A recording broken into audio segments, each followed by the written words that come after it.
আসসালামু আলাইকুম, welcome to my family. আশা করি ভালো আছেন সবাই। আমি আলহামদুলিল্লাহ ভালো আছি। আমাদের বাসার সামনে বড় একটা নিম গাছ আছে, আর এই নিম গাছের সাথে বেড়ে উঠেছে এই মানি প্লান্ট গাছটা। এই মানি প্লান্ট গাছটার পাতাগুলো দেখেন অনেক বড় বড়। আমাদের বাসায় আরও কিছু মানি প্লান্ট গাছ ছিল, অবশ্য সেগুলো পাতাগুলো অনেক ছোট ছোট ছিল।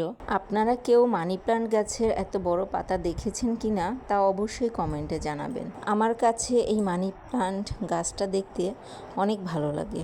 গাছটা দেখতে আসলে অনেক সুন্দর। আপনাদের কার কার বাসায় এমন মানি প্লান্ট গাছ আছে তা অবশ্যই কমেন্টে জানাবেন। আমার যখন মন খারাপ হয় তখন বারান্দায় এসে এই গাছটির দিকে তাকিয়ে থাকি। কেন জানি এই গাছটির দিকে কিছুক্ষণ তাকিয়ে থাকলে মন থেকে সব কষ্ট দূর হয়ে যায়। আসলে সবুজ প্রকৃতির কাছে গেলেই মানসিক একটা শান্তি পাওয়া যায়, এটা বাস্তব কথা। ভিডিওটি যদি ভালো লেগে থাকে তাহলে অবশ্যই লাইক, কমেন্ট এবং শেয়ার করে দিবেন। যারা ইউটিউব থেকে আমার ভিডিওটি দেখছেন, আমার চ্যানেলটি সাবস্ক্রাইব করে আমার পাশে থাকবেন। আজ এই পর্যন্তই। আল্লাহ হাফেজ।